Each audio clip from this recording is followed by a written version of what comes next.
What up? What up? What up? Welcome back to Listening Pleasure. I'm your host Rob G, and we back at it tonight, man. Y'all gotta excuse me. Been down. We've been busy. Holidays, football, and everything else. I ain't gonna waste a bunch of time. We're gonna kick it sports and a whole bunch of other topics tonight. We really thank y'all for staying tuned in. I've been down all day for real. I had a migraine. I've been in the crib. But I had a couple people like, man, it's 2, 3 weeks in a row. You said you was coming on. We need to you know,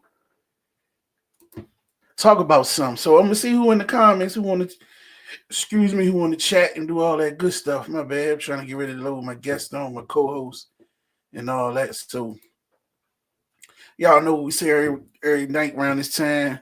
Like, subscribe, share, get ready for all your views and everything else. Without further ado, y'all welcome to the stage, my co-host, my main man. Y'all welcome Mike to the stage. Welcome. What? What? What up? What up? What up? What up? We What's back. going on, man? We back like recooking that bag. We was out there and shit. What up, though? You heard him. Hit the button. Hit the button. June Town. All day long, man. What's up, You man? Let's already talk know. sports. Yeah, man, I'm ready to chat about it. I'm like I said, man, I'm cool. My migraine got better today. Like I said, I've been here all day. I ain't even been out the door. I ain't looked out or none of that. So How you? cooling, brother. What you got going on? Same old, man. Waiting for the kids. Waiting for the Christmas break. Grinding with the kids through Christmas break. Before we get started, like it be stuff I be wanting to post, but I don't now because we got a podcast, so I just say it live and shit, right? I work at the McDonald's out Phoebus, right? Like 3 hours a day sitting with the youngins, right? And I gotta give a shout out to the coaching staffs at Phoebus, right? Because I see athletes coming at McDonald's. It's a lot of kids that's unruly, right? I see athletes, whether they play volleyball, girls basketball, football, them kids be well behaved. Like them kids, you know what I mean? And I know that being part of a team and having coaches who be on you, like y'all got on that P on the front of y'all shirt or your coat or your jersey. And I know they ask y'all to represent that, ask them kids to represent that the right way. And you can absolutely see it when they in that McDonald's. And I was just sitting there thinking about it today, and I just wanted to shout them out, man, because a lot of these kids don't have a lot of adults trying to teach them the right way to act. You know what I mean? And that's dope.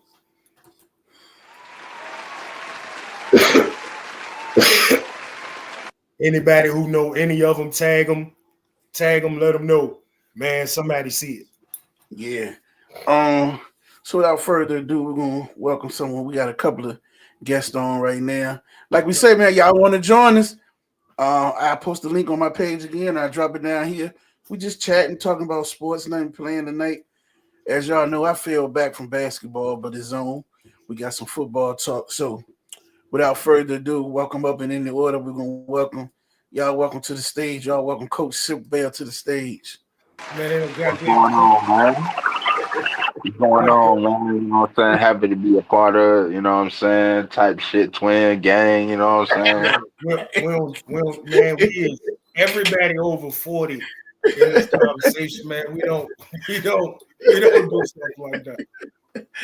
Hey, Come y'all on, welcome to man. the stage. Y'all welcome to the stage, my man Kenny. Y'all welcome Kenny to the stage. Come on, bro. What up? What's What up? good, What up? gang? What's going What up, on? bro? Not a whole What up, lot. bro? How you? Cool, Hey, Good, fine. How man. y'all doing? hanging in there, man. Just chilling, talking sports tonight, man. Yeah, I'm So, sitting go doing a ahead. little research. Oh yeah.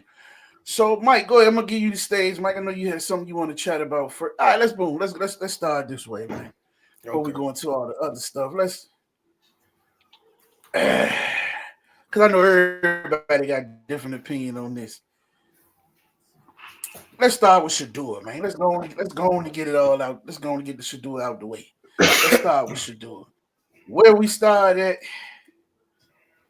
is crazy. we can start with the San Francisco game, the Vegas game, or the whole. So for me,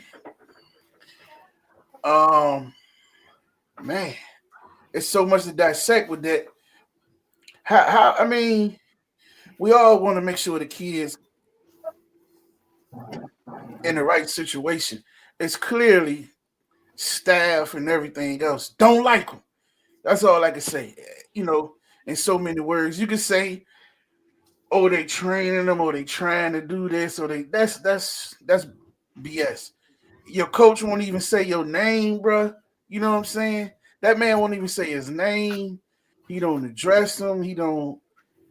I mean, it's crazy. Like, so that's that. Then we get in the game where he finally get the first week of practice. I could dig it, the Wildcat situation. I ain't gonna go hard about that. But this game here, we're going for it on fourth down. You gonna put of course, if you get it, they're gonna say decent call. It ain't a great call. They go to try to put the rookie tight. If they had maybe tried in Joko or somebody, it would have been different. But you take the rookie tight end who been hot though, and you try to quarterback sneak with him. You know what I mean? Fumble the ball, and from there, it was down here. At that point, it was an 18 game. You know what I'm saying? So he haven't been playing lights out, but to me, it's a clear day between him and Dylan Gabriel. You know what I mean? He could push the ball downfield, which opened up running lanes, creates more stuff. But I don't know. This is talk about Shador. I'm gonna let y'all go. Who gonna go first? Mike. Your world, you started talking. Go ahead, Jay. All right. So like, I hate the fact that whenever we introduce black quarterbacks to a lot of these situations, they don't have a lot to work with. Like when Lamar first came in, I even take it back to Donovan McNabb. The year you gave him a tangible number one receiver, you go to the Super Bowl.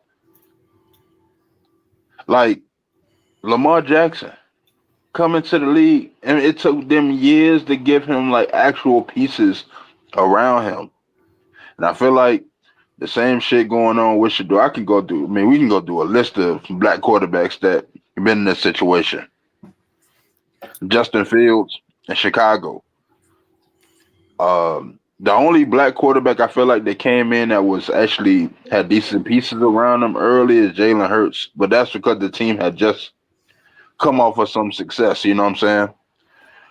But in Shador's situation, you battling a lot like Jay Judy, not a number one receiver. And he a bump. Trash.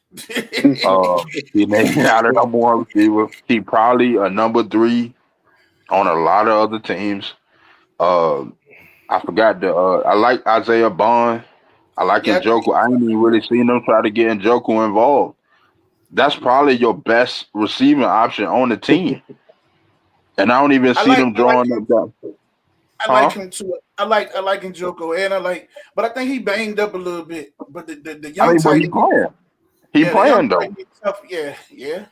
You know what I'm saying? So like, I would like to But see them. like you say, he the number one option, and he a tight end, so you know everybody gonna be on him. But go ahead, my bad. Um, but Easy, no, what's you up, go. man? So I don't think that.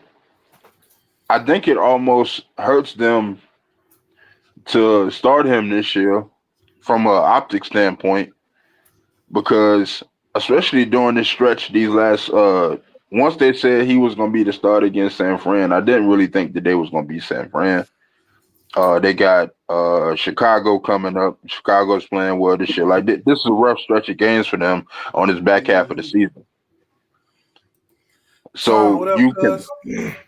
you combine that you combine that with the lack of talent that they're working with. I think that it's kind of almost setting them up for failure. On top of they let one game, I think they let Dylan Gabriel throw like 58 times or something like that. I think Shador Yeah, last game he did 25 times Or like, I mean, he dropped back the pass more than that, but I'm saying Now he he had only 25 attempts. right. So like, he not even getting the volume. Even when they're down, they're still running the ball. They're not letting him air it out. The play designs, if you look at it, is nobody being schemed open.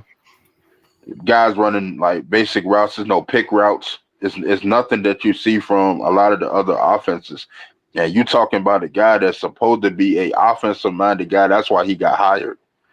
And you don't see any Yeah, the offense type is of very very for vanilla, sure, man. Very for sure. But vanilla. I ain't Even going. I even don't when want to. Dylan was in there, it was vanilla. The thing was they was giving him more attempts or more of mesh and crossing routes. You know what I'm saying? But go ahead, I'm I gonna mean, let they you. were giving him more of the high completion percentage type stuff. You Exactly. know what I'm saying? Like hitch routes, like things to buffer his completion percentage.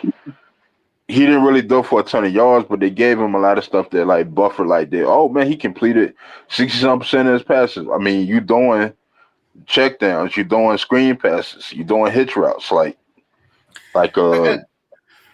it's just crazy, man. But I don't want to keep. I'm don't want to let somebody else get the floor.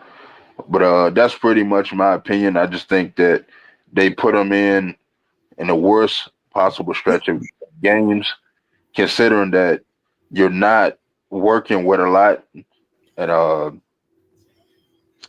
want to ask, did y'all see what Dylan Gabriel's fiance said? Yeah. I have not. I did not.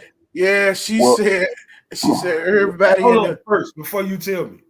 Do she play football? nah, Ain't goddamn nobody listen. sitting around giving a fuck with Dylan. Go ahead, my bad. she I'm said saying, but it adds to stuff it to adds to build to my let you know density. it's some bull. Number one, they let you know he be pillow talking and some extra shit. She say everybody in the building want her fiance to play. She don't understand why he not playing. Everybody on the team. And it was something else. Because she responded back. Somebody came and said something. She responded back. I can't remember them. Yeah, it was like the Browns lost. She was like, "What's new?" or something like that, and then that's when she proceeded to say the other bullshit. Yeah. Mm. I'll let you go first, bro. Go ahead, Ken. I I don't know. I'm a Browns fan, and I Oh just damn! I'm just confused. I've been a Browns fan for I guess 8 years now, and the reason why I became a Browns fan is because that certain year they had like I guess 10 draft picks in the draft. So I was like, okay, I'm gonna go with the worst team in the league, and hopefully they can draft good or whatever. But for some reason they just can't get it together. They can't put it This a together good draft. offense. This a good draft right here. If you take a well, I ain't gonna say take away Gabriel because we don't know, but the Schlesinger, the Fanning, Yeah, uh, it's like you got like 5 or 6 dudes that's Perkins. in this draft. Yeah, it's like so this draft you could build on. Just think, and you still yeah. got a loaded draft next year. In my Except opinion, for if quarterbacks. Quarterbacks next year is doo doo. yeah, I don't know why they pushing that. So in my opinion, if I'm Cleveland, I go get what you got the number 1 pick, right? What's the No, I think record? Tank the They're Raiders. they're 3-9 now, so I don't know. The Jets the Uh, same records. Who got worse? Well, they tied in the top 3. Shit, man. So My thing is, I go get Tate or one of them wide receivers, get a lineman or something, or maybe get 2 wide receivers. I try to trade draft picks for Stephon Diggs. Nah, Nah, he gonna kill the locker room. He gonna kill the locker room. Man, you can say what you want. What Stephon Diggs is, he is young quarterback friendly. He is young quarterback friendly, bro. Like he do it for every young quarterback he go play for, bro. He is young quarterback friendly, yo. Like I would trade a couple of them draft picks, try to get Stephon Diggs while if the any, Patriots building. And if me, anything, I try to go get AJ Brown. If you anything, probably could get him, like yeah, because you probably could get him cheaper. I can go for that. AJ Brown younger too. But for me, when it comes to Shador, like before we even can really really analyze them, we got to get motherfuckers that don't want them there out the building. Like if you gonna give them a legit chance, you gotta give people who believe in them. That's first. Like for like, and Silk, we talked about this all the time in our flag league. To be a quarterback where every single throw is under a microscope and can be the throw that make it so you're not playing no more, it's fucking crazy. The one thing a quarterback gotta have is confidence that I'm gonna be everything to kill hands. I'm gonna be out here playing. So when you put me under this microscope where I'm nervous about everything I do, I can't play free. That's first. Second, listen, man, the altercation on the sideline.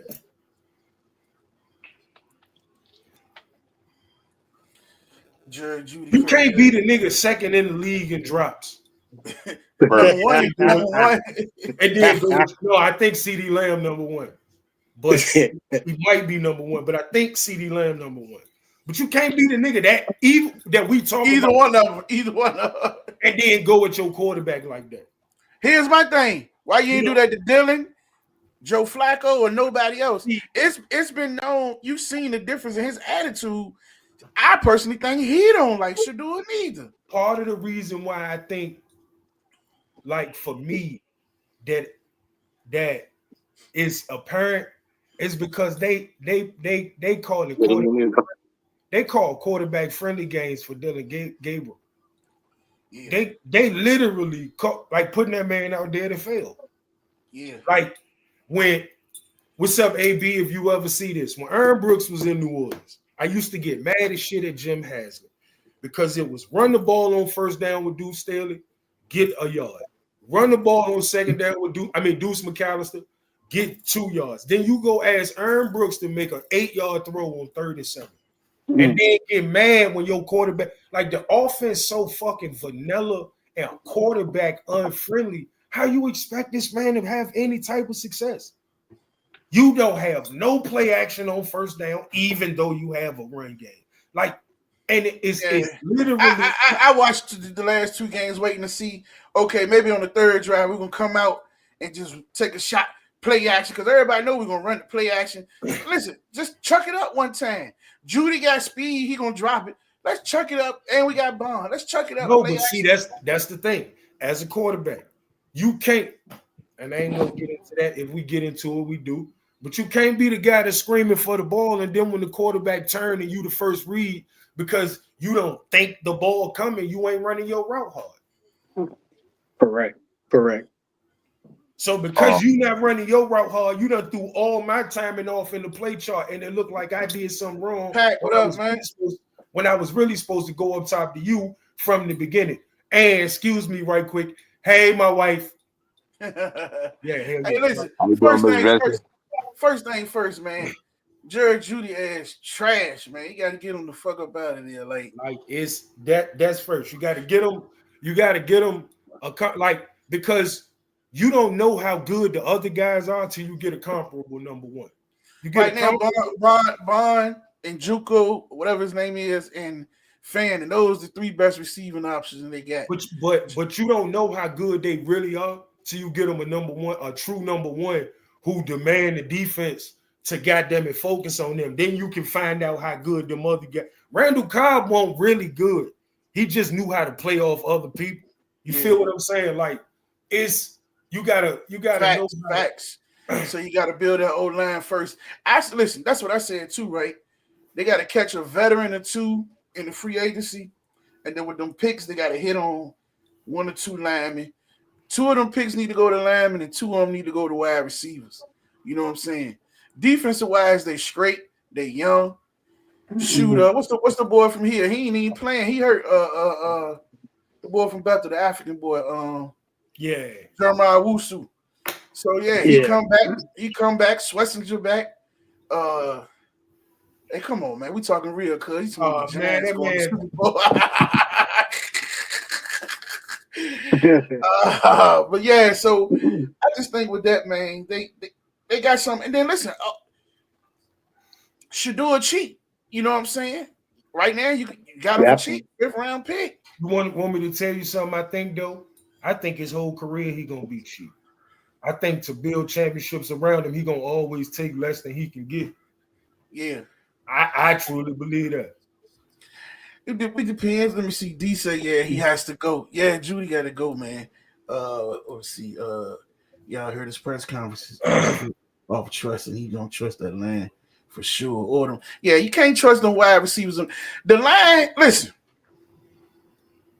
this game, the line won't horrible. Even against the Raiders, they won't horrible. It was doable. But when the play calling so shitty, man, you know what I'm saying? When you look at them route combinations and you got everybody running across in a 2-3 yard window, and then the dude you relying on for the big hit, he's some trash. Everybody's throwing him the ball, man. That's why they got rid of him out of Denver, man. For cheap. For some dirt. Who would be the ideal coach for Cleveland since they can't put it all together. They can't develop quarterbacks. They can't put it together any kind of way. Who would be the ideal quarterback to put in Cleveland? I got the perfect OC for him. I ain't saying he's great. I wouldn't take him as a head coach. But I think as far as offense, that nigga Mike McDaniel, the head coach at Miami. Listen, this nigga has a beautiful offensive structure. Okay. Can I speak on Mike McDaniel right quick? For a reason. Yeah, go ahead. You ready? I listen, bro. So it's this narrative going around, right? And I'm glad you brought up Mike McDaniel. It's this narrative going around. It's this narrative going around that you can't understand sports if you ain't played at the highest level and blah, blah, blah, blah, blah, blah, blah. Man, that man looked like an extra from Revenge on the Nerds. That man ain't never tackled nobody in his goddamn life. Ever. That man, we old enough. Jay, you might not be. Y'all remember the movie Lucas with Corey Haim when he almost died on the football field trying to catch a pass? Man, he looked like Lucas, bro. Like that man not. And you're right, he's a great offensive man. I'm just speaking on the fact that I can talk sports with anybody, bitch. Strap up. Oh, my bad. All right, calm down. But listen, his question is head coach, because the head coach gonna have to take a lot of the brunt. He's gonna have to make sure everything ran structured. As far as head coaching, go ahead. I got a combination. Head coaching, I might try to go get Ryan Day and pay that nigga whatever he want. I might try to go get Ryan. I don't really know if you want any retreads like in the league necessarily right now. I kind of disagree with you on the Ryan Day thing because I've been doing some research now. Ryan Day does not make Ohio State. You know who makes Ohio State Ohio State? Brian Hartline. You know why? I did my research. I got the research right here. Brian Hartline is responsible for almost $1 billion in NFL contracts. That's just from wide receivers and tight ends what he coaches. If he leaves Ohio State is finished. And he almost left yesterday. He almost took the Kentucky job, but didn't get chosen for it. But if Brian Hartline leaves, Ohio State's finished. I mean, I'm saying, but we talking about getting a person that knows how to delegate, like, and oversee the team. I got something for you. What about this combination, right? You say you going with McDaniel as the offensive coordinator, right? Right. I think they may get rid of him this year. You don't think Mike T will be a good head coach for that situation with McDaniel as the OC? Yeah, but I just don't see him leaving. So I ain't even want to talk about and I don't think that Mike McDaniels is like Tomlin type of guy though. Like he looks soft. Like I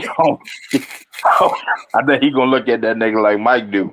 That man might not be able to do 7 push-ups in a row, man. So like I don't think that's what Mike Tomlin. Mike Tomlin, on top of like Mike Tomlin likes a heavy run style offense. Like he don't like all the like pretty shit. Yeah, Like Mike Daniel is just very very creative, and And he can create space. Like just the way that they go about how they run their offense, even with Tyreek, just the unique way they do their offense with like I don't even see Cleveland like they not even stacking receivers. You don't see a lot of motion. It's hard Uh, to say he a real. Listen, man, and I ain't taking nothing from him, man. When you got Waddle, Tyreek, and all them weapons, I and, said and they don't have Tyreek right now. I'm saying that the even with what they have now, they still look like a competent offense. Is what I'm saying. yeah. yeah. Like What about you just got two at quarterback. He just turned the ball over too much.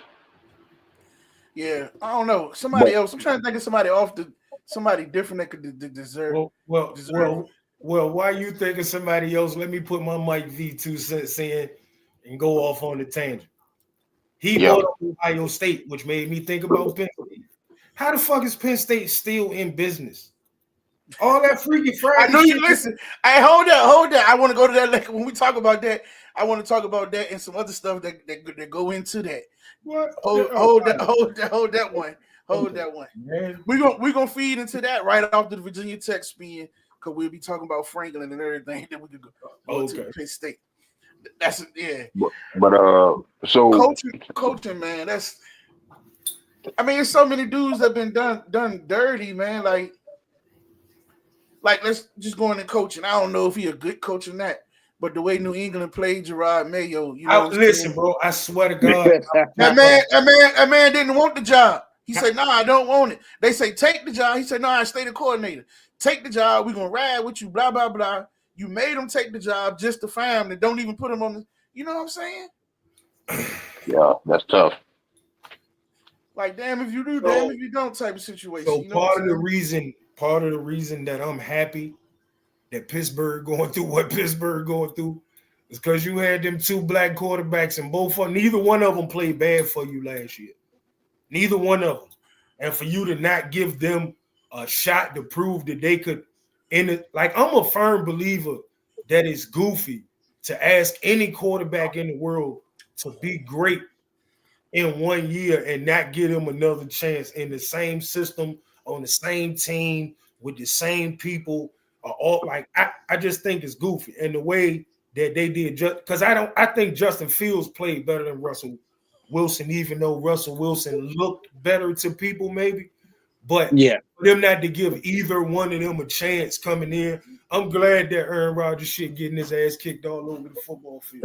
And not even to shit to that jump. They could have took Shador, but here's That's here's that's another that's coach that I felt got. fuck.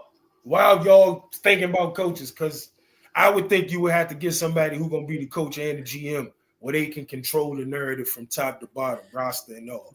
I don't think they're gonna do that, but go ahead. But see, and that's why I don't know. Well, Look, the Andrew Berry wanted Shador, so that's not really an issue. That's the GM of He Cleveland. to me, all them picks was his picks except for Dylan Gabriel. He Right. gave no, Stefanski no, one no. pick, and he picked. And y'all know they tied together. They got the same agent and all that. Then you already Cool. know they had him and Shador had the little beef from college anyway. So The go ahead. thing that's the craziest to me, like I watched the interview with Cam Ward, where Cam Ward said all year long, we didn't know who was gonna go one and who was gonna go two between me and Shador.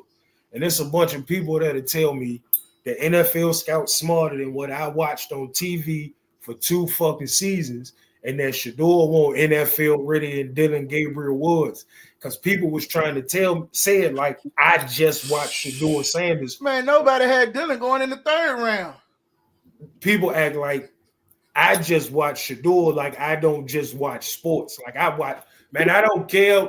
If I'm up at 12 o'clock, I watch Hawaii versus Idaho State, nigga. hmm But I don't listen, know none of the names of none of them people. I but just these love sports. I know what I'm looking at, though, and I know it won't no reason why that man was supposed to be in the 5th round. Period. I don't care. but these the same people that tell you that he shouldn't have been drafted. But before we come into the season, the Manning boy is the favorite to win the Heisman. Off what? What he did to be the favorite to win the Heisman coming into the season. His DNA. Exactly. But the same thing you mad at Shador about, you cool with him about. You know what I'm saying? But Yeah. that's different though. Yeah. But I'm gonna tell you something. What's the Hold on, hold difference? What's the And I difference? want to say Since this. you're keeping it real, what's the difference? I do want to say this too. I do think that this ain't just a black-white thing though. Because a lot of people on the internet trying to make it black-white. And here's what I mean. I think it's more about class because the way they treating Shador for real, on a different scale, they treated Josh Rosen the same way. Part of why they treating Shador like this is because Shador let it be known that I'm good with or without football. And they don't like that shit. And they literally did the same thing. Like a lot of people forgot that. They did Josh Rosen kind of the same way, bro. Yeah. The chosen one. Well, here's why I think the Josh Rosen situation is different. Well, he couldn't play football the whole I'm about to say he got opportunities coming out the gate though. And he was a top pick. No. But he was under a microscope, almost like they nobody want to believe in him anyway, based off his. But he got the opportunities early. Shitty situations maybe so, but didn't somebody get hurt? Who was the quarterback in Arizona? It was like shit, trash. Oh no, and don't get it wrong, because I feel the same Maybe way. it was like John Skelton or somebody like that before he got drafted. I can't remember. I thought it was like I think Shador bingo. D just said it. I think last year some shit. I think Shador, and I think he was already gone. Maybe Kurt Warner or somebody. Shit, I don't know. I think Shador shit like this, like D say. I think it's more so the Dion aspect. The only way they could get back at him. It's a whole lot of things that go into there. No, you know I think it's the same thing that happened with Lonzo Ball. His daddy so cocky that we gonna get his ass one way or another. Like a lot of people forget how they treated Lonzo walking out of college just based off the fact that his daddy was a loudmouth fucking idiot. And people was like he bigging up his son, but you putting a target on your kid too. But here's the thing. Go ahead. Hold on. Like, that's what pissed me off so much, bro. Like, I'm gonna even use a guy like Tyson Bagent that played with the Bears. This nigga dad, people don't really pay attention to. I mean, he a backup quarterback, but this nigga dad has said publicly that he should be the starter in Chicago. He go all my son better than what they got now. Even when Fields was there, he was still saying the same thing. Mm-hmm. Nobody talks about that. A lot of these white dads, these niggas get passes. A lot of these dudes get passes when they're celebrating, they talking shit. Baker Mayfield cocky as fuck. Nobody say nothing about that. No, that's fire for white quarterbacks. It's being. That's what I'm saying. What I'm saying. That could be so corny. Listen, D. Listen, you beat me to it, D, and I'm about to go to it right now. Hold on. Hear me out. Because see, it's examples of black fathers being in their kids' lives without being loudmouths, and their kids be successful, bro. You can't do nothing different, huh? Man, Steph Curry might be the best player to ever fucking play. What are we talking about? We watch Kobe do that shit. We watch a bunch of niggas do that shit. Come on, man, don't do that. Don't do that. And Derek, you an example of that shit. Yeah, you big up your kid, but you don't turn it into a competition with nobody else. My kid gonna be my kid. I ain't disrespecting nobody else or none of that shit. I'm standing on the merit of my kid. These niggas go above and beyond to be asses, bro, and that's different. We don't have to be the show. Because so what about like with LeBron and hear me out. Because if you got talent, that shit gonna speak for itself. If you do the right shit, it's gonna speak for itself. I watched it 1,000 times. We don't have to be that. We don't have to be that. Because the reality of it is, because all of LeVar Ball kids is talented, all them niggas was gonna have their NBA shot anyway. You didn't have to be, goddamn it, on TV drawing a target on your kid, and then the NBA don't like it, so they give him Patrick Beverly in his first game and tell the referees, and you can look this shit up. Patrick Beverly talk about it. And Pat talked to the referees, and they let him beat up on that kid in his first NBA game. And I believe it fucked up his whole fucking career. To me, I mean, injuries. I think injuries probably did more than that fucked his career. Like the nigga hurt all the time. That's part of it too, but you know what the fuck I mean. We gonna switch it up a little bit. They talk about her good, the son of your. Hey, D, that's not true. That nigga LeVar Ball, while Lonzo was in college, got on TV and said, "My son better than Steph Curry right now. Ain't nothing Steph Curry can do with my son. Ain't nothing LeBron can do with my son." While he was at UCLA before he ever entered the draft, bro, that nigga daddy was on TV making a mockery of his kids from the beginning, bro. I swear to God. Like, and you know, I don't even watch social media, none of that shit. That's how I got introduced to the nigga, bro. I swear to God, yes, he did, bro. Yes, he did. Yes, he did. We're going to the college world right quick since we're doing that. That way we can hit on this Penn State and everything else. Me personally, I want to go before we go to Tech. It's gonna be crazy to segue to them. Hey man, shout out to UVA, man. They wearing them old uniforms. I love seeing that. Just for the state in general, just remind me when Brooks and Poindexter and them boys was there. I said it. I think it was if it wasn't last year, it was the year before. I can't remember because I ain't been really on. So I said, you know, they was losing, but I'm like, yo, they in every game. It's like a 6-point, 3-point game. Eventually, that's gonna turn around. You know what I mean? I think they dropped 1 or 2 games they could have had this year. Especially the one when they was ranked high. They took that stupid loss to somebody. I forgot who it was. It's NC State. Yeah, so that's what they ended up. And Wake Forest, boom, yeah, and they end up playing. They about to NC State again, right? Nah, they about to play Duke for the ACC championship. That shit sound like a basketball game. I ain't been watching Duke. They've been rolling too. They both done turned their programs around. So that's I mean, honestly, everybody not everybody, but if you a big name school that want a football school or want a basketball school, but you got a big name, like you still a prestigious school, man, you got big name people who come from that, man. NIL money, crazy. You can turn the other programs around. And the way they giving out money, like I don't know how last year people didn't expect Ohio State to win the national championship. You spent $25 million in NIL money, didn't it? Yeah, this year they had 20.2. I mean, you got a baby NFL roster, nigga. You better win the national championship. What are we talking about? Yeah. You know, pretty good. It's crazy. It's crazy. Then going across town, man. I don't know, man. I'm excited about Tech, man. I think Franklin coming in, it's a good move. They're gonna come in and compete right away. They ain't gonna be. I say they're gonna be decent this year. The next year they probably in the ACC championship, maybe. You know what I'm saying? Yeah.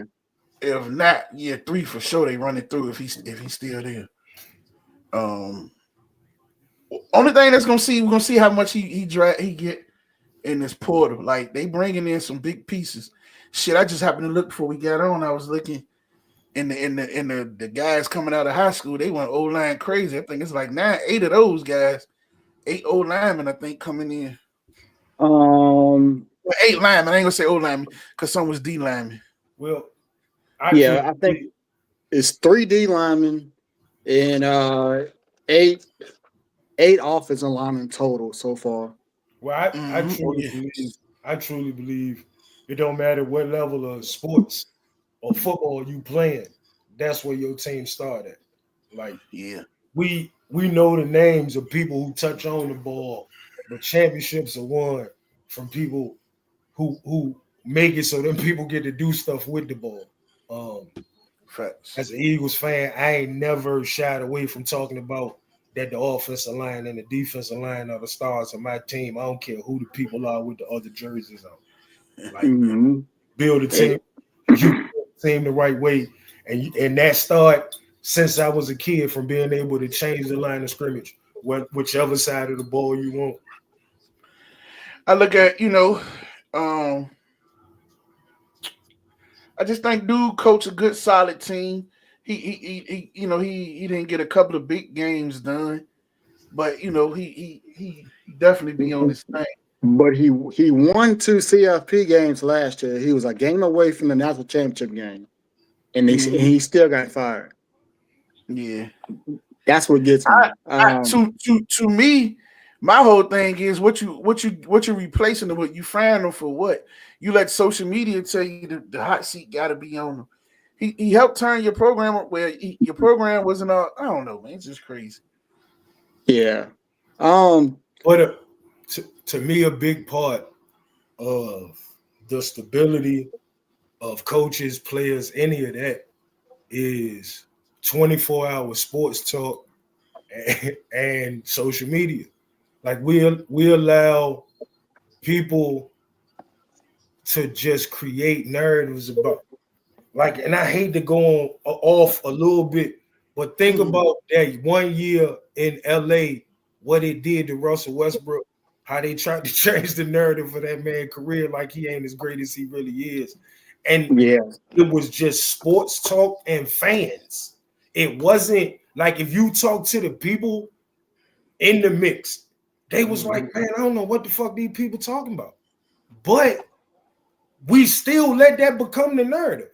And I said that to say, like Rob, when we was talking, like for all the games that James Franklin won at Penn State, man, that man's career was judged simply by playing Ohio State, playing Michigan, and whether or not you won the Big Ten. Period. But then here's the thing, like I said, here we go. We just said Ohio State should have easily won the championship. You get mad at him for losing to the team that won it. In the last 3-4 years, how many times have Ohio State been in that thing? 2. And then you got to remember Michigan won in 1 year. And Michigan. Yeah. So you basically saying in the last 3 years, you fired him for losing to the national championships, national champions. Like, that's horrible, bro. What are we talking about? It is. With this recruiting class that he's done so far, now I think you judge recruiting of how far you can reach out and get your recruits. So check this out. He had 8 recruits from Virginia, 2 from New Jersey, 1 for Alabama, 1 for California, 1 from DC, 1 from Florida, 1 from Michigan, 1 from Minnesota, 1 from North Carolina, Pennsylvania, South Carolina. And National Signing Day is tomorrow, so it's gonna be more recruits coming. So he's doing pretty good. Yeah, so I think it's gonna be a complete overhaul. Like he bringing these young guys in, and I think he's gonna bring about the same amount maybe from the portal. I'm expecting when the season over, maybe another 5 or 6 from off the Penn State roster to come. That's just my opinion. I think it's going to happen tomorrow. Yeah. It's going to happen tomorrow. And then also funding is up for Virginia Tech big time. I'm not going to really brag too much about this, but one company gave $20 million to make this thing work for Franklin. One company gave $20 million. And I personally know somebody who gave 123 acres of land to Tech to make this thing work too. So it's a lot of people that really want to win, and they're stretching whatever funds they can to turn this thing around. And I know UVA has a lot of NIL money. UVA, I think, is number 14 in total NIL for this year. Their NIL for this year was $12.7 million. So I mean, these teams are dead serious about this, man. It's this NIL money is crazy, but NIL money is only one factor that you got to have to put together a football team. You got to have good assistant coaches. And that's one thing I'm worried about right now with Tech. They have not announced who the assistants are going to be. And once they do that, I think I'll feel a whole lot better. Mhm. So far, man, he's he's killing it. I think this is the best recruiting that we've had. I say we because I'm a Tech fan. We've had since like 2012. We haven't had this uh, number of recruits this highly rated in a long time. And also, I was doing a little bit of research today, not to get off the Tech topic or whatever, but when you look like in 247, they say how many commits like these teams Mhm. got. Mhm. You realize that UNC this year, this cycle, has 39 commits. They got 39 kids coming in this cycle, and they have an NIL of oh my gosh, it's up there. It's like 14 million. They got that Jordan money, so they could Yeah. snap off next year and pull it off too. I know Belichick his first year ain't been doing that good, but with that money and those kids going in and out, they could pop off too. But Yeah. I think Virginia Tech is gonna they're gonna be back, man. And we've got I think 7 of the top 15 recruits in the state this year. But the thing that Franklin's going to have to break into is he's going to have to start breaking into this top 5. Now, the top 5 kids went to South Carolina, uh, and all these other universities. Oh, Michigan. Michigan has 5 of the top 10 kids in Virginia. 5. Yeah, but they connected. They got that, and they got that bread. They got a couple of. They've been getting from kids from VA for the last couple of years, though. Mm-hmm. Their NIL is 16.3 million this year. $16 million. That's crazy. Them Yeah. kids are making money, man. These are UVA quarterbacks get crazy NIL money. Yep. At 14. Can I say something? Yes, sir. What? When he brought up UNC, that's something definitely that I've been talking about, man. And it's sad that I gotta say this, man, but one of the greatest coaches of all time, that nigga making a mockery, man. And I'm talking about off field stuff, the on field stuff. Like one of the biggest things that you had to respect about this nigga Belichick is like Getting it. he kind of walked it like you talked it, like I don't want y'all going out here being a distraction to the team. I don't want y'all doing anything that that makes more headlines than than the winning. The winning should be the headline. The team is the headline, not an individual. Yeah. More people were talking about who this nigga dating than the That ain't. on-field product. But that was on him though. He ain't Hold on, hear me out, hear flashing. me They, out, hear they me out. just Hold on. Yeah, he is though. He is though. What I'm he's what I'm showing saying up with his is, girl like any other man would. They just hate that she young. Go ahead. hear me out though. So, say for instance, Rob, you show up to like a kid's game, like you going out there to like a high school, you know what I'm saying, something like that, and you just got like you pull up on some like almost pimp shit, like it's the imagery, like date It's who you what you want, I perceive. get It's that, what you perceive it as though. Cause to but me, he like didn't get pimp vibes. He didn't get pimp jump. You just know he old as fuck, and you know she young as fuck. So you figuring it got to be something there. That man having fun, enjoying his life. He ain't say nothing crazy about his wife. He ain't do nothing crazy. Just showed up with her on his side. The internet took it and ran with it. He didn't do that. But see, I'm saying my point though is even in New England, those guys were not doing this type of stuff. Is what I'm saying. You talking Like about kids to professionals though? That's a whole different level too, though. But go ahead. I'm saying. I mean, they college guys is still young. You know what I'm saying? It's still impressionable. On top of like you've been losing since Brady left. They had the 1 year. I think they went to the playoffs with Mac Jones.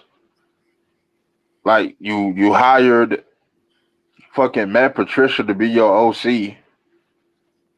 I think he's doing a phenomenal job. I think he at Ohio State now as the DC. Yeah. Ohio State, yeah. Yeah, like you were just doing stuff that was tarnishing your legacy before you even went to UNC. Yeah. This is what I'm talking about. I'm not saying just that one thing. I'm talking about the overall scope. Go ahead, Mike. you ready? You ready? You ready? Yeah, what's up?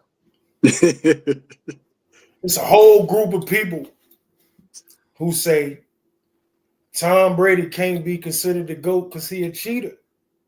But then it turned right back around and called Belichick the greatest coach like he won't part of that cheating shit. And I can't subscribe to that shit. I don't give a fuck about X's and O's and none of that shit. Fair. If you call one of them a cheater, you got to call both of them a cheater, right? Facts. Andy regardless Reid of don't have no scandal. Fucking Bill Parcells don't have no. Well, Bill Parcells let a nigga play on goddamn it, illegal drugs. If you don't think steroids, you ain't never seen a crackhead put a goddamn entertainment cab at 2:00 in the morning. And man, Lawrence Taylor admittedly talked about smoking crack before playing football. Y'all call him the greatest player ever. But you tell me Barry Bonds ain't the greatest player ever because he used steroids? Man, that's the craziest shit ever. To me, Yeah. the steroids aspect, I understand that more as far as like why he was that on shouldn't be. crack. Hear me out. Hold on. Let me land. I'm agreeing with you. What I'm saying is that I understand that more because baseball still takes an elite level of hand-eye coordination. Man, you don't to be think able a to- goddamn defensive lineman that can't feel nothing, can't dominate offensive No, lineman? I'm not. I'm not saying you. I'm agreeing with you. I'm agreeing with you. I'm still saying that it takes a certain level of other things to, you know what I'm saying, like to hit a baseball is hard as fuck, bro. And as many times as he did it, no matter how strong that nigga is, you still got to be able to lock in and hit that mother. You know what I'm saying? Like it's still that to me that's more They impressive. just didn't want out Did of you all the see dudes in Lawrence Taylor baseball running that do through? whatever. They Did you just didn't see want that Lawrence dude Barry Taylor Bonds. running through 400 pounders like they won't dare? Man, that's the same shit. Nigga. So you trying to tell me like being on crack enhances you to the point to where like a nigga that's 100 pounds could beat your ass is basically what you telling me. No, but you seen goddamn it, Tyrone Biggums. That nigga picked up a bus. This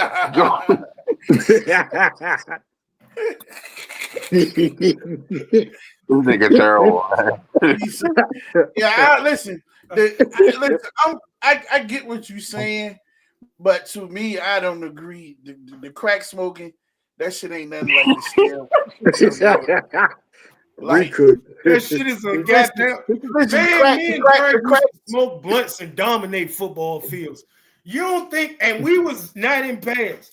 That man is smoking crack and then running over top of 400-pound people. Yo, Man, that's more inspirational than anything. Man, goddamn it. That man heart pumping a mile a minute for 3 hours straight.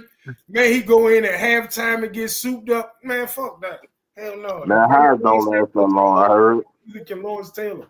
Y'all cheating. Unless you're saying he's smoking it before the game and at halftime, Man, or I don't smoking know it how between true the quarters. story is, but it's a story that I heard that nigga was in D.C., goddamn it, walking up with his jersey on looking for crack 2 hours before a game. I don't know how true it was, but you also seen the interview where that nigga said he was on the field thinking about smoking crack. I mean, that's another way, right? A whole, That's a a whole whole lot of, nother. a whole lot of dudes. Listen, that's like in the NBA. Them dudes was doing shit at halftime and everything during the games back in the days. They used to drink, smoke, and do all they No, okay. drugs of You see, choice this the during the thing. game. Hold on. Here's the thing. Everybody was doing steroids. Like it won't like the pitchers won't doing steroids and all that shit too. But see listen, that's what I Roger said about Clemens. this. That's what I said about the Bonds joint. It was clear that they just didn't want. They was on him for No, out of all them dudes. Yeah, But see, that's what. Barry Bonds was a Hall of Famer before he went to San Francisco. He was a Hall of Famer when he was skinny. Yeah, The steroids was just a bonus. But if you base his numbers off before he went to San Francisco and actually got on steroids, he had Hall of Fame numbers. yeah, no, that's the facts. yeah. And they So gonna do him just like they did Pete Rose. They ain't gonna let him get in until he die. Man, that's heartbreaking, man. That's heartbreaking. They did that Well, man dirty.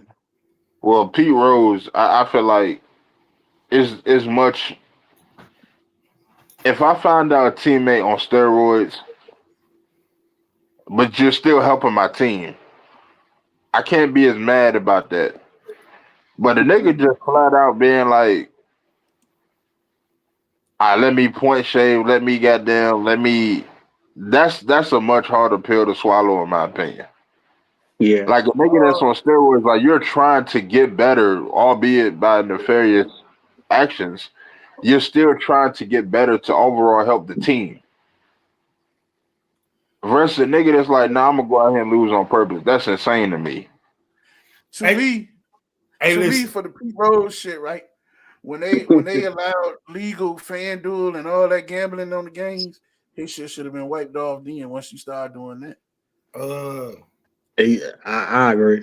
uh, I don't care what level of sports is on. Like nigga Mike, like Rob, we back in the day playing flag.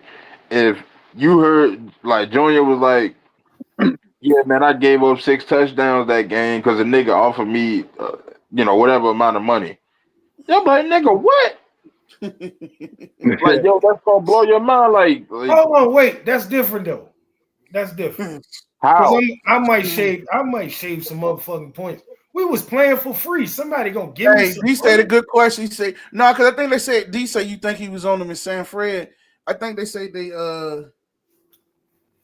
talking about the bonds, right? They say he didn't get on the steroids until he got to San Fred, right? Yeah. Yeah. So when he was in where he was at before San Fran? Pittsburgh. Yeah, Pittsburgh. Yeah. I don't know that whole the Oh, I'm bonds. gonna bring them stats up. Yeah. Barry Bonds. Um, But all them dudes was known. They knew it, man. no, I'm just kind of fair. If you're gonna call one person a cheater, you can't then that like you can't going back to Belichick and Tom Brady. Like they attached that to hip. So if you're gonna call one of them niggas a goddamn cheater, like it won't like Belichick was out them seasons.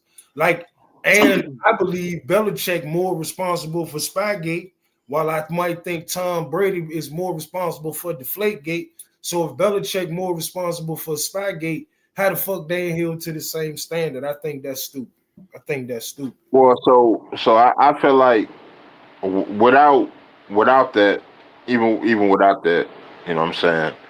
Like I still think he is one of the greatest coaches of all time. Like that's not debatable. Football. What?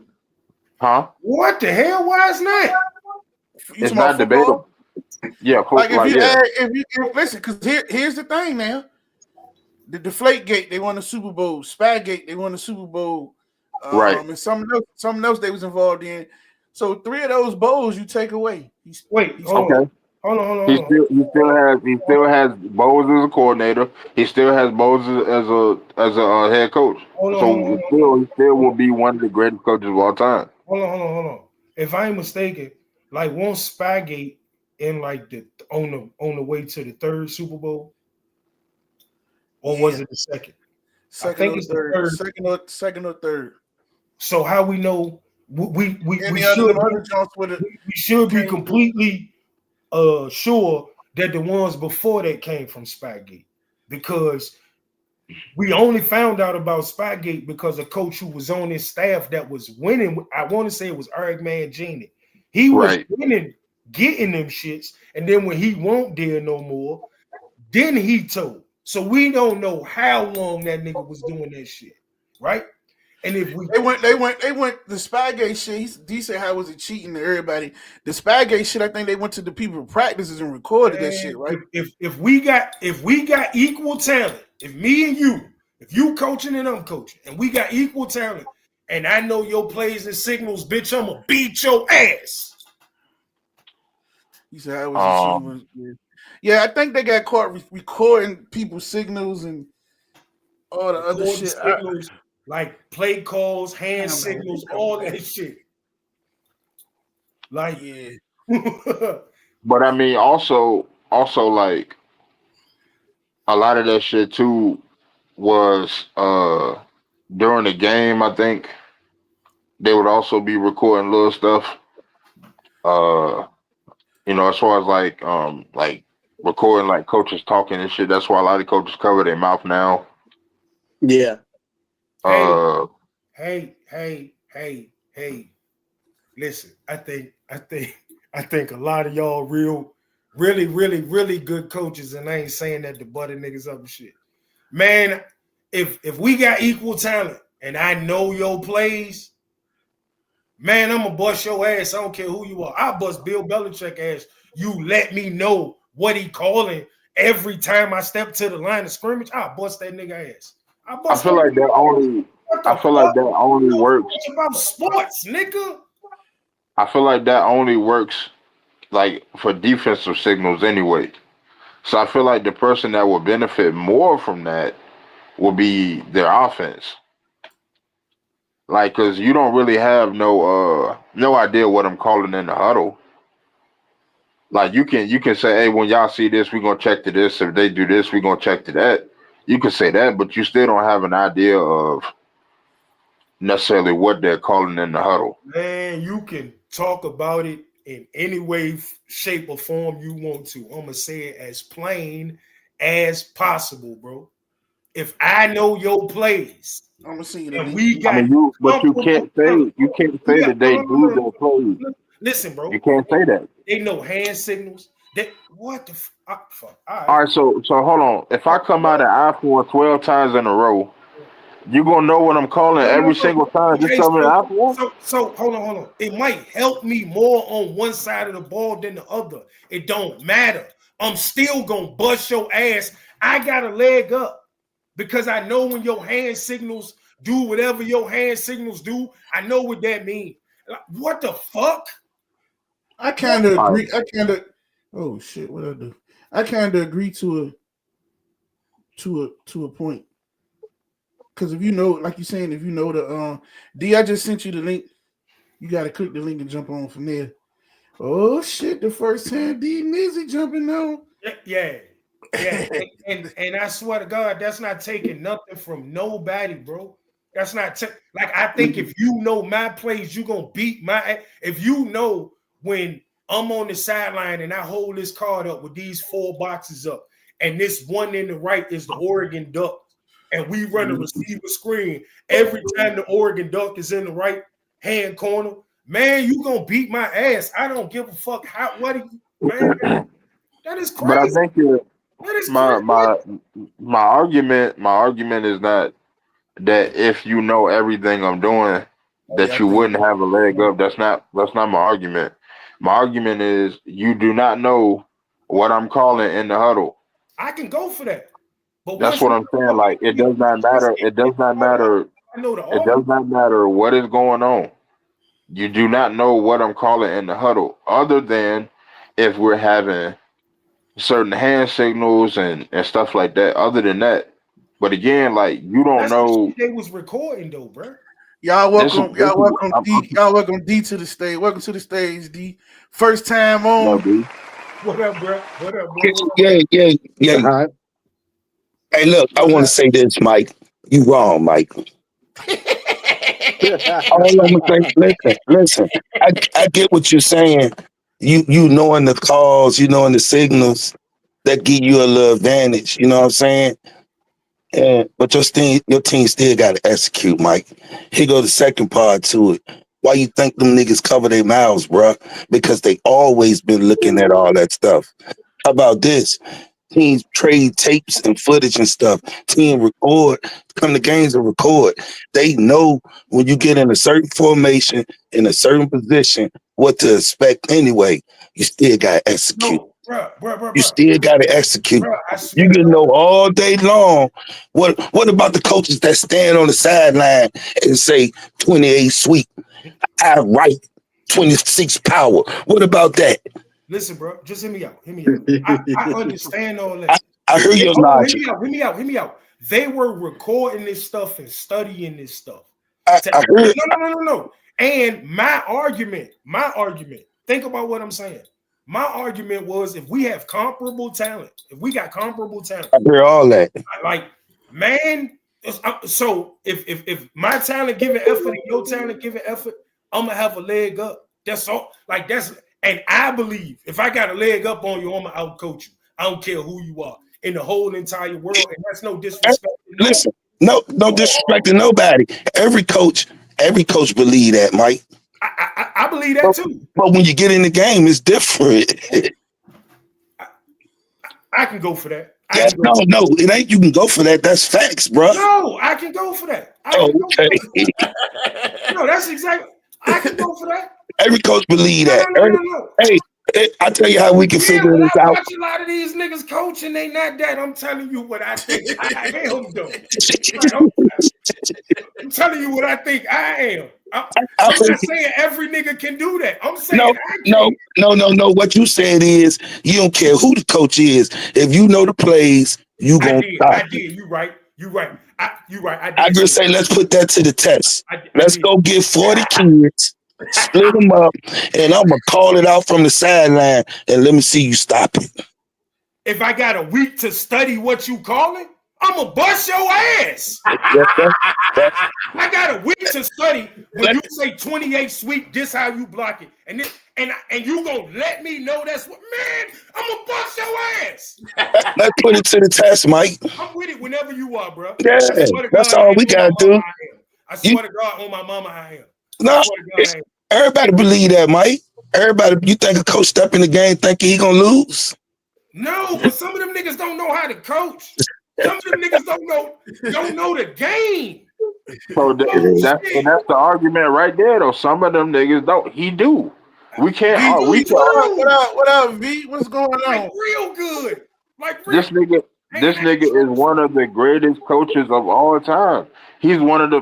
He gets I don't know, man. Hold on. Let me address a point right quick. Derek really said, and I agree with you. Everybody was doing it. But they had to be doing something different to the point where the league find them as some more shit, bro. Yeah, they won Super Bowls, Mike. They won Super Bowls. No, I listen.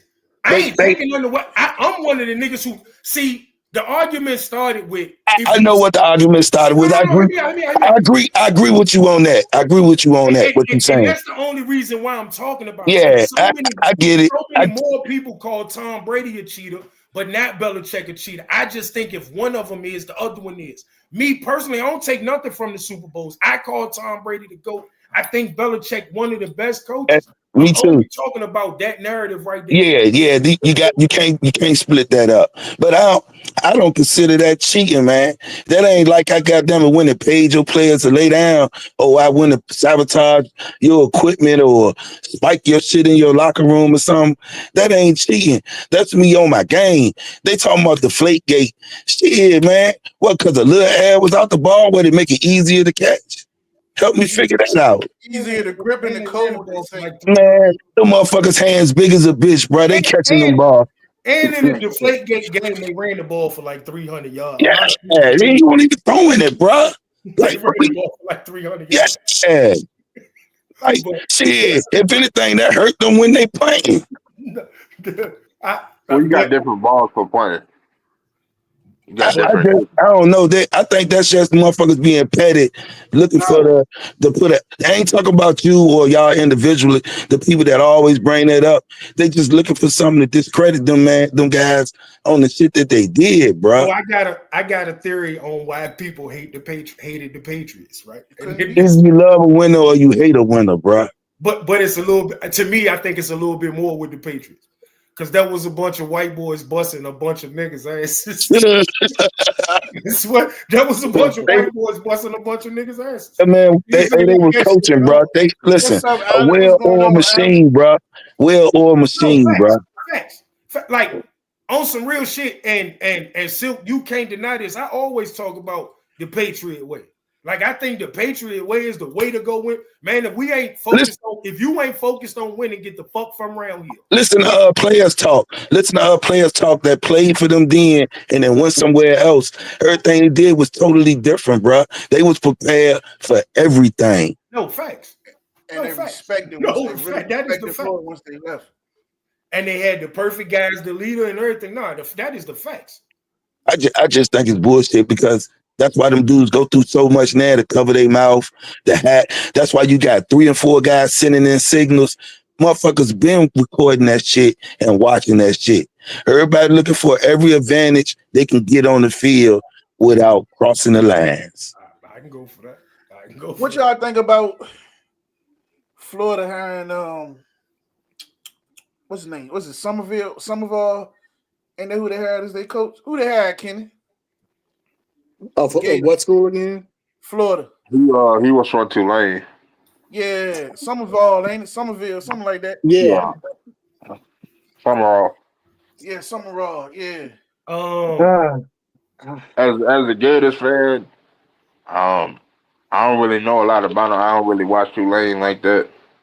They was hot 2 years ago. That was the move they should have made. Yeah.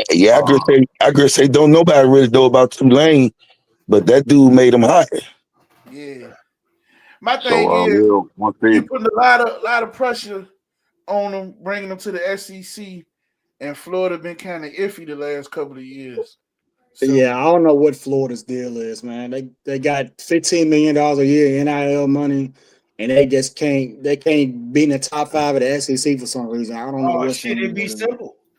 You can't play college football without having a solid quarterback. Exactly. It's literally that simple, bro. Exactly. It's literally that simple. You can't. It's almost like college basketball. If you don't have a legit point guard, man, your team playing for nothing for real. Playing for nothing. Like it, and Florida just can't hit on the guys they bring in to play quarterback. Hey, and listen, man, it's like they get the same type of dude over and over. It seemed like. Mm-hmm. Like Anthony Richardson. I was just about to. They lucked up with him, and he just had the deep ball with all the talent around him. They lucked up getting back with him for a little while, but they've been getting quarterbacks like that, bro. And let me say this, and I don't know the kid, and if it is what it is, it's guys like Anthony Richardson that piss me off about this shit, because a guy like Anthony Richardson get every opportunity to fuck it up, and the nigga Tyrod won't get one shot to show niggas he can really play football, and that shit drive me nuts. Tyrod just had a hard break, bro. Look at all the injuries. Soon as he be ready to take over, something happened to him. He just had quite a rough, bro. But then in Cleveland, he gave him the first non-loss in fucking 2 seasons, and in the second game you pull him for Baker. You don't even give him a chance to play with them people. Yeah. Yeah, the play calling was totally different too. And one man routes. Not to mention, he won't never supposed to left Buffalo for a motherfucker named Nate Peterman, who had 4 interceptions in his first 6 fucking pass attempts. And that dude's still in the league, man. Still in the league. And not to mention, he took Buffalo to their first playoffs in 20-something years. Him and Shady with one leg, bro. Him and Shady with one, that is crazy. And it just y'all want to hear something funny? Yeah. Y'all want to hear something funny? All right, so when y'all first started off talking about Penn State, how they can't get a coach. All right, so they were supposed to get the BYU coach, right? Yeah. All right. So Y'all know about crumble cookies? You ever ate crumble Yeah, cookies? yeah. I seen it, but Okay. I ain't never had it. All right. So the billionaires that support BYU got wind of it that he was going to leave. All right. So the coach was only making $4 million a year at BYU. When the billionaires got wind of it that he was going to, particularly leave to go to PSU, they Change his contract. stomped in, gave this man a 9.5. They bumped his salary up to 9.5 million from 4 million. Okay. And gave him $15 million in NIL money. Jesus Christ. Well, goddamn. Yeah. But he listen. That's why Penn State don't have a coach right now. They keep and BYU like it for they simple to what they do, the type of players they want. He stay with them type of players. That whole type of it's a culture and everything with them people. So that's because them players they like 30 years old playing college football because they go on those missions and stuff. Mormon missions and all that shit. Well, yeah, they're like 25 years old when they come back. I personally think Penn State is Sodom and Gomorrah and should have been burned to the motherfucking ground. So I kind of root against them all the time. Yeah, they got even if you don't go to whole well shit. No, listen. It was a football too many program. people knew it was going on for too long. Think about what I'm saying. No, I dig it. When I was about to say something, like 58 people would have went to prison, bro. If those was black people, like 58. Hey, Mike. That was HU, man. 58 people would have went to prison, bro. Hey, nah, bro. That shit go on deeper than that, though, bro. That should be going on at a lot of schools, bro. And they supposed to be burnt to the ground. Yeah, I feel you, though, but that shit don't come out like that. Them people had that shit, man. Penn State, somebody, what they call it, they had a whistleblower, bro. Yeah, no, fact. That's fact. That nigga saying that's what about the dude? He was if you hold on, hear me out. I agree with you, but man, we also come from the streets, and if you tell me a camera it's on the corner can record me selling somebody something, and 6 months later I can get indicted from that, and somebody can tell you somebody was humping on kids for 32 years, and a bunch of people knew about this, and they all ain't get indicted, but you tell me I can know somebody murdered somebody, and because I knew I can go to prison too. Man, we got to start holding these people accountable, bro. You right. You definitely right about that, though, bro. But shit, look at the junk at Virginia. No, was it UVA? Man, they supposed to have the dude that shot the football team up. They was saying something about they was molesting the boy. At Norfolk State, the dude tried to kill somebody because not try. I think he did because the football team molested him. That's at Norfolk State, bro. Like that should be coming out, and motherfuckers had that shit under the rug. Like that shit was just at Penn State. At Penn State, they really in the limelight, so it really hit hard, bro. It really hit hard.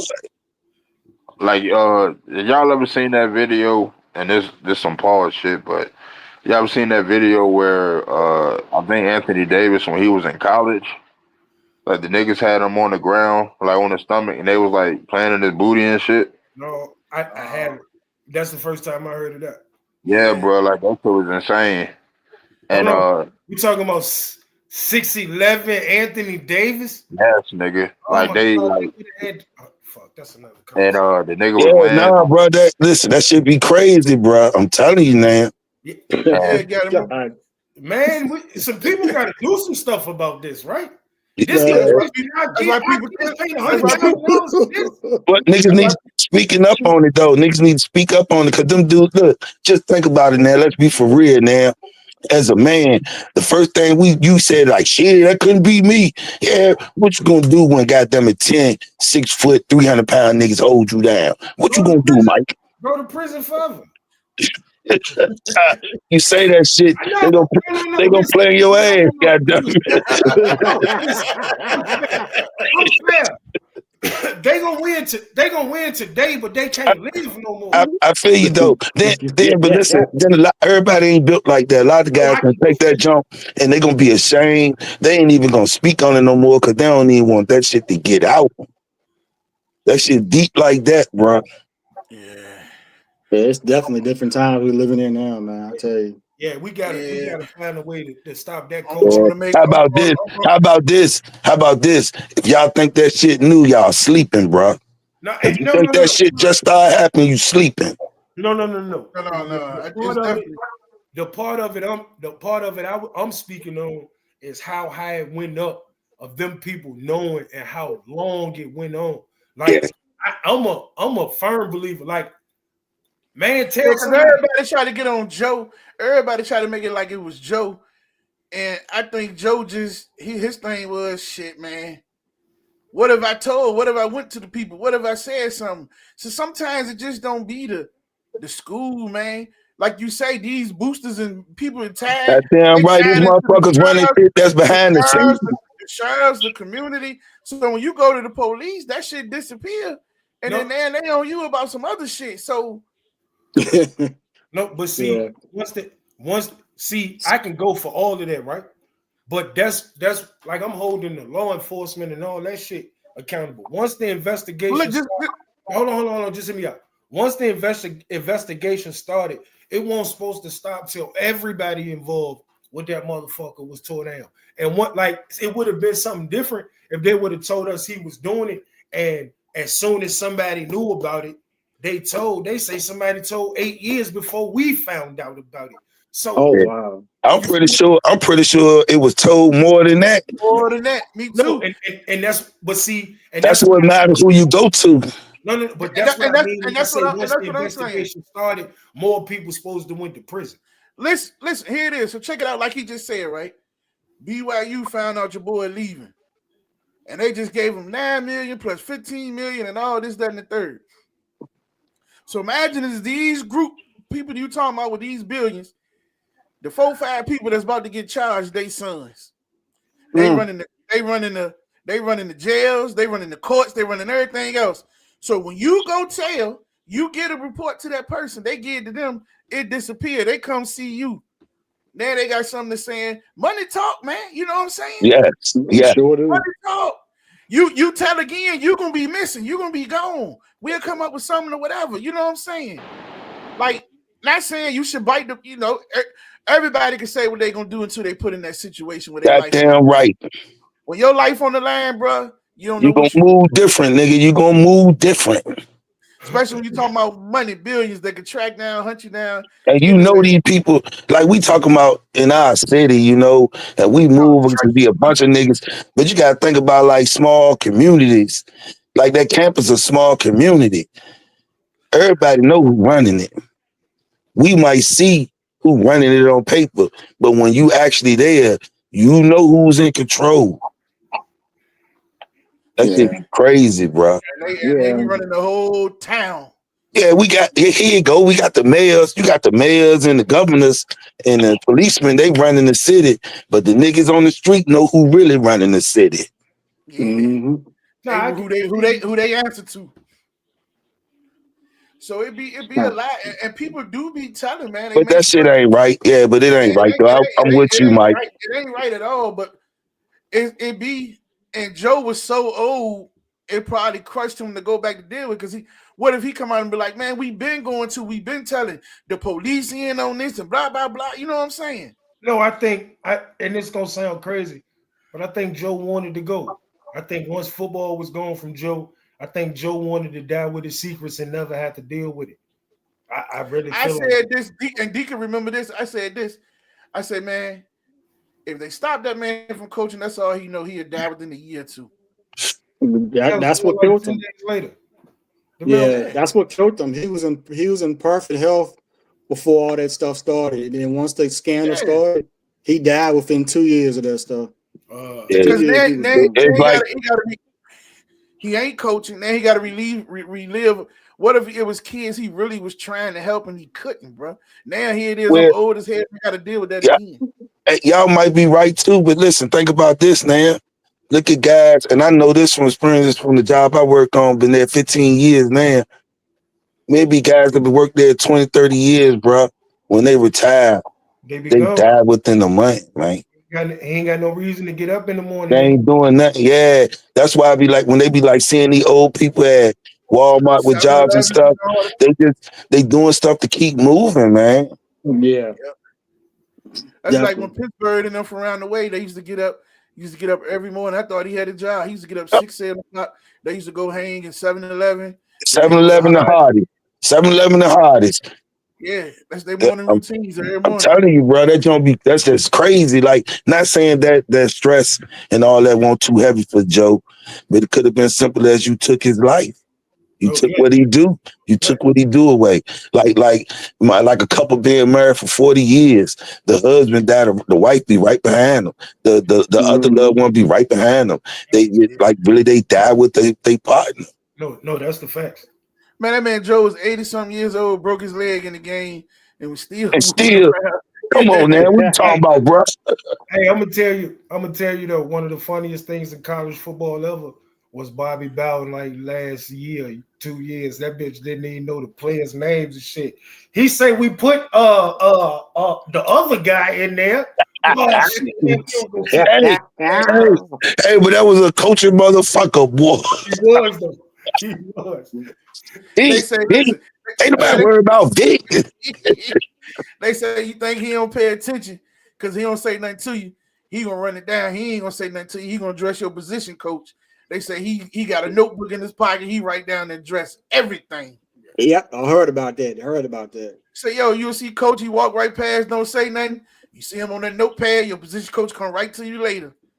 Say coach was Yeah. on everything, man. Him and Yeah. Mickey Andrews was a terrible combination, man. All right, I wanna go off football for a second. Come on with it. I wanna talk about the Draymond and Kenyon Martin beef.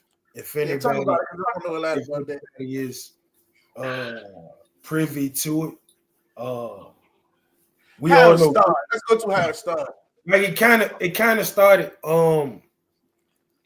like from what I seen from Kenyon Martin being asked about Draymond multiple times He about fed whether into it. Draymond was a real tough guy. Like based off Kenyon Martin being what they would call an enforcer. And then he was much more than an enforcer. Like he was a number one pick. The bitch could really play basketball. Let's not. But he was also a nigga that'll slap the shit out you. You know what I'm saying? Like he'll punch you in your face and take the fine. He don't care about that shit. You can't walk up on him. He was goddamn a little bit of chalk, like Black Air Force One energy, as the young people are called.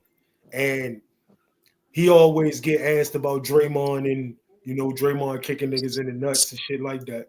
And he just say he don't think Draymond one of them guys. He don't think Draymond one of them guys, which made Draymond prompt to eventually say he think Kenyon going at him all the time, and he think Kenyon underachieved as the number one pick, which made Kenyon come back and say, Draymond, you like, goddamn it, you won championships and shit, but if we take the accolades away, like you wouldn't be able to play with most of the people. And he named a bunch of power forwards that he say in the history of basketball that he believed better than him. And it turned into a conversation to me about like, would you rather be the individual who the man on the team, or would you rather win championships? Because all that other shit don't matter to me. And like for me, like I look at the two players as totally different people because like Kenyon Martin was kind of like the number one option on his team.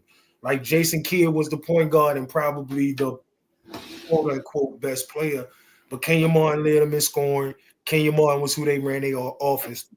Draymond not even that type of guy to Two total different players.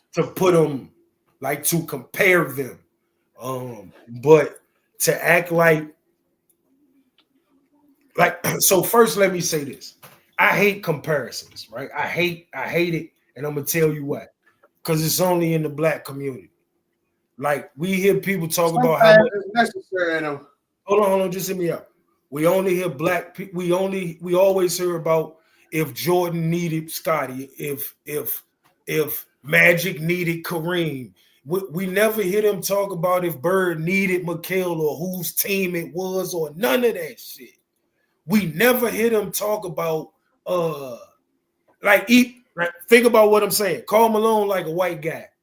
Like if you think about John Stockton got the most assists. Karl Malone now like third or fourth in scoring of all time.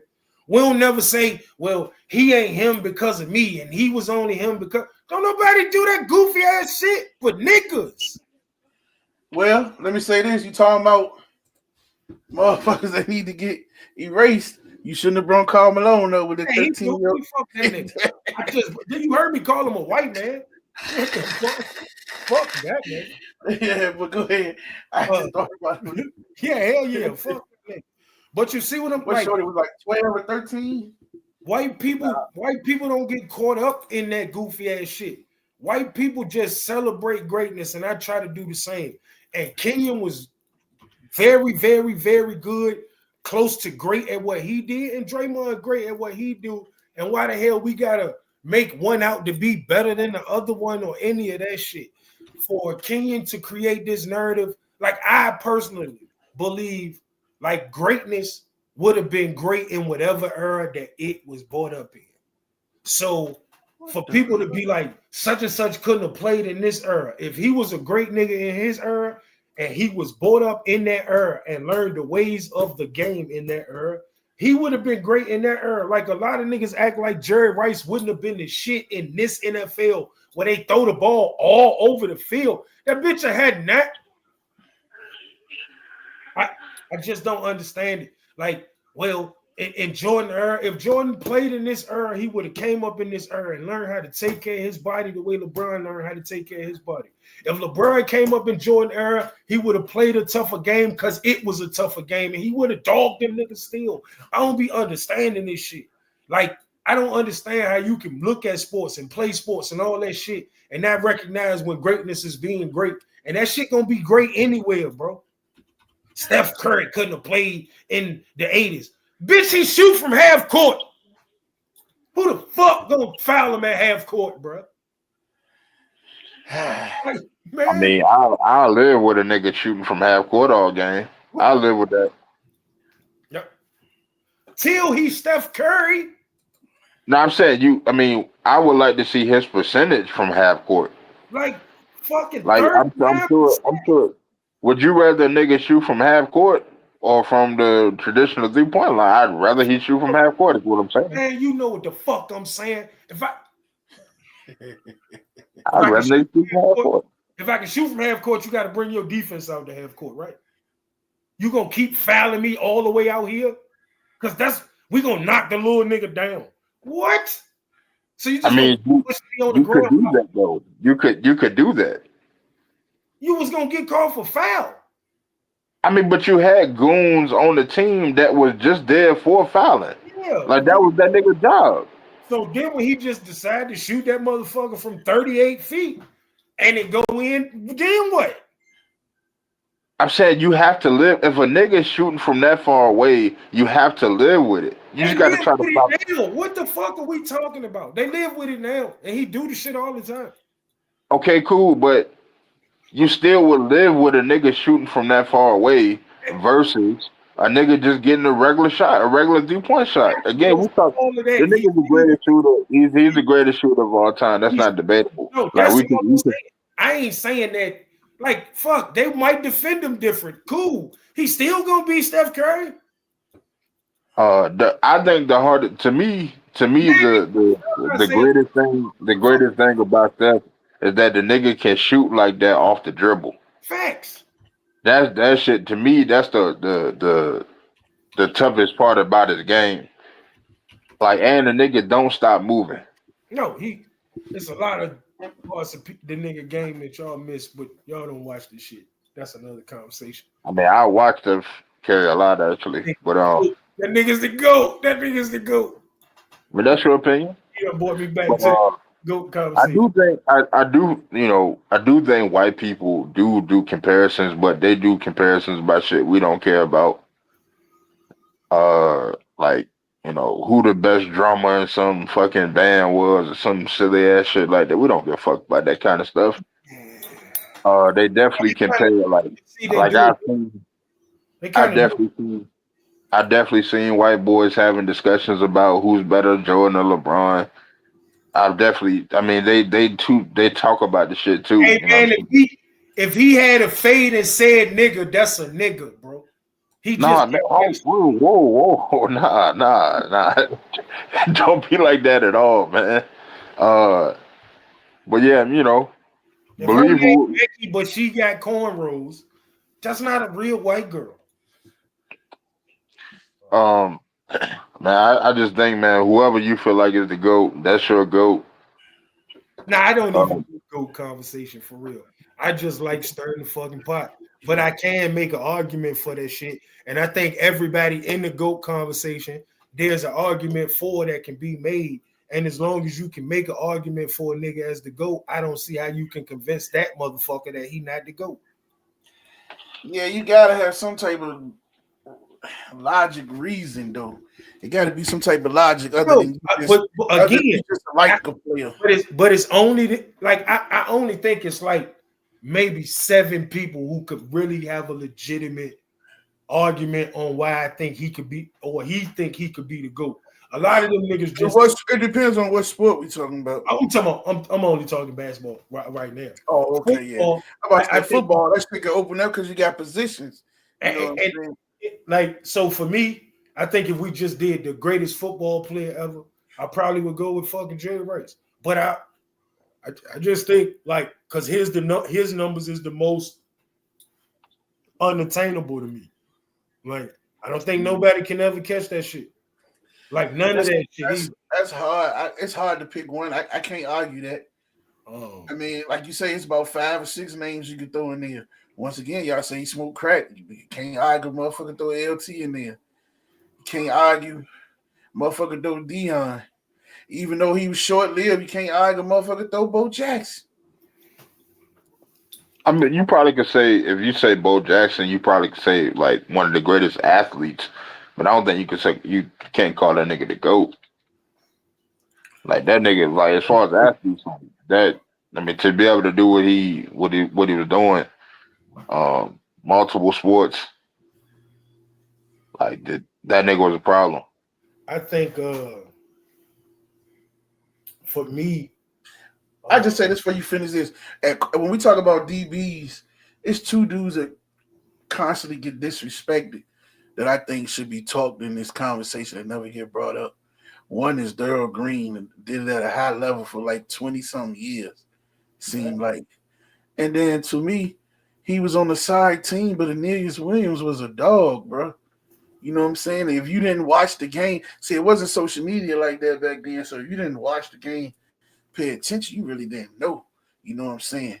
Yeah, Yeah, LT, Brady, I could definitely go for them. um, Ray Lewis. it's it's just so hard with football because Yeah. it depends on what the metric is. Like it's so because that's like To me, I just say you got to go by position, man. It's too yeah. hard. And You got to then go to top 5, because even with the top 3 in every position, and like 5 of those positions, it's hard for the top 3. You got to go fast, like instantly quarterback. Like we don't hear name top 3. It's everybody top 3 gonna be a little different. It may be one person in everybody list. well, I'm going Peyton. I go Montana, and I'm even though Mahomes in there right now, I'm already calling that nigga top 3 of all time. Like the nigga just turned 30. The nigga just turned 30. Yeah, I could go If for he stay that. healthy, if he stay healthy, that nigga gonna like, and they just gonna retool in the offseason. Like right now, shit down, but they losing a lot of 1-score games. Like last year, they won those games. They gonna be fine. Like niggas They calling were for the just downfall of the season. banged up a lot this year. for You sure. know, But they're gonna be right back in the mix next year. quarterbacks is hard, man. Um, I would love to put Mahomes at 3, but I can't right now. I'm saying he already got 3 Super I Bowls. feel you. I ain't arguing with you. I just I'm just about me. It's hard. I had 3 before you started, and my list done changed already. So like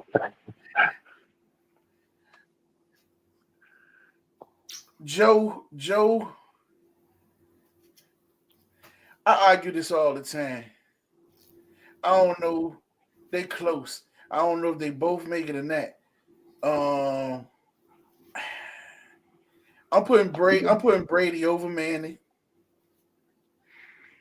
Um, and I don't know if I'm going. Maybe Joe and John, probably my other top 2. You know what I'm saying?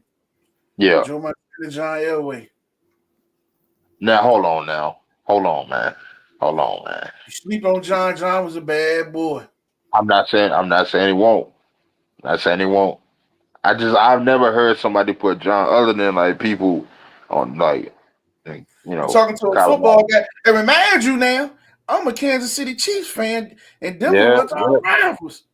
But I'm gonna get that's credit when this dude. That's a bad boy, man. That's a um bad boy, man. Uh, Shit. You got it's another dude, like, just think about the years they ride Warren Moon, what he would have done them couple of years in the league. You know what I'm saying? yeah. It's a lot of dudes, man. Like you say, you name of course you name Speaking speaking of Denver, man, I always thought Jake Plummer was underrated. Marino, who? Jake Plummer. I always thought All he right, was his Brady. running. You say Brady, Marino, and Montana. Jake Plummer, man. He Now I was a, say he was. I'm not calling him the good at all. I say he was underrated. I felt like he wasn't as bad as niggas made him out to be. he wasn't. He wasn't. he was he was a I don't When want he to got to downplay Denver, him. he played. When you under Shanahan in Denver, he played. I mean, but a lot of quarterbacks play better with them. Them niggas is Yeah. play He callers for sure. he was a service. He was a decent quarterback. Let me say that. He was decent. He won't trash. Had more scapegoat than people gave him. Yeah, you got Marino. You got to add him in the Clay equation. From a number perspective. Yeah. But I go Peyton. Uh, like me and Mike talked about this not too long ago. But like as far as like the standard of quarterbacking, like from a technical aspect, like footwork, throwing motion, all that stuff, like controlling the game, I gotta go with P. Like Brady, I felt Did like did it was a all that lot of answer. things, huh? I felt like he did all that and some. Well, I mean And Brady, threw a pretty. They both threw catchable balls. Brady threw a way pretty tighter spur. Peyton Manning threw a lot of ducks. They were just catchable. I think that so I'm what just telling Brady you why he above Brady. Brady above him to me. yeah, ain't nothing wrong with that. Um I We're not think saying like he wasn't a bad boy though. I just think the issue I think with Peyton, like Tom Brady, so whenever you got a team that's like a really they're strong defensively and they got like a halfway decent offense. Those teams are typically gonna win those games when you're going against a high powered offensive team and their defense is ass. And I think that's what kept running. However, They kept one way or the other, you can also say shit. Pay Tom Brady, even though you saying the defensive aspect. Peyton Manning played with goddamn Marvin Harrison, Reggie Wayne, Edwin that's what I'm saying. James, I'm saying that's my point. Dallas Clark, all that shit. You Like know what I'm saying? Jeff Saturday. Yeah. I'm saying So that's offensively my wise, he was stacked. that's what I'm saying. I'm saying that like go look through the history of that shit. Like the Raiders coming into that game against the Buccaneers. The Raiders had like I was that 2002 The Buccaneers or the Patriots? Super Bowl, the Super Bowl Uh, when the Raiders played the Buccaneers. What type of offense did the Raiders run? The Raiders, I'm saying the Raiders. No. Statistically, the Raiders had a really good What type of offense. hold on. What type of offense did the Raiders run? You talking about like West Coast? Yep. Right. What's the kryptonite to the West Coast offense? I mean, cover two. And that's what Tampa Bay ran with Tony Dungy. They played right into their hand. Like it was I feel. Oh, hold on. I'm just saying. With Kerry Collins, that Giants team that year, I think they were like top 6 offensively. They went against the Ravens. What happened? All I'm saying is the Ravens did that to everybody in football, though. We can go down the list. Defense. That's arguably the best defense in football history. You talking about, right? All right, the Seahawks, when the Seahawks beat the Broncos had 55. Peyton had 55 touchdowns that year. Mm-hmm. Well, this has been happening through the history of the game. Whenever a top defense with a offense that can score a little bit, if you play against a team that they're not that good defensively, the games have been terrible. The Rams when they played the Patriots, it'd be like that. It go with match. It'd be a lot more to do with the matchups too. I could go with you. I'm saying it's I'm just going off of the like when you look at the what has happened, like these things have happened. You know what I'm saying? Like the Rams against the Patriots, either time, whether it was with Kurt Warner or Jared Goff, the Rams offense was insane that year. They scored 3 points. Like it do over the last 20 years, like last 20 some years, it's definitely been if you got a decent. I mean, even last year, the goddamn Eagles, although their offense was really good last year. Like all it takes sometimes, man, if you got a good defense, man, and the other team ain't that strong. I think the Chiefs defense was a little better last year than I don't think I should have let go of Snead though. Never. But you never let go of a man that you put it all over the field to lock down somebody at corner slot or whatever. I like McDuffie, but we do that with all our good cornerbacks, man. And Reed. I don't know why y'all let Reed go. So let me say this. For the same money, even before that, the Honey Badger, he was gonna take a little less than what they gave Reed, which was making our defense better. Shit, we did it with Brandon Flowers, we did it with Marcus Peters, we did it. I don't know what it is with the DBs, we do it, man. So I got Brady 1, Manning 2, Montana 3, right? And my reason for Tom Brady being number 1 ain't got nothing to do with talent or nothing. Prior to being in Tampa Bay, he had 6 Super Bowl wins. He had 6 game-winning drives in the Super Bowl. In the 2 losses, I can pull them up on YouTube. He hit Wes Welker to put him in a position to win both. Remember, after Plaxico caught the touchdown, he threw the ball right like fucking 45 yards on the rope to goddamn it Wes Welker, and he dropped that motherfucker. They would have won that football game. The one with the Manningham catch, he threw the ball. That one went straight through Wes Welker's hands. They would have won that football game. We would have had 8 championships with 8 game-winning drives, bro. Which means when I need you to be your best, you your best. I don't have no other way. Like, we can talk about how the defense led them. I think in the game. You say that, but and this don't knock this because he's still number 1. I say the last one he won in New England.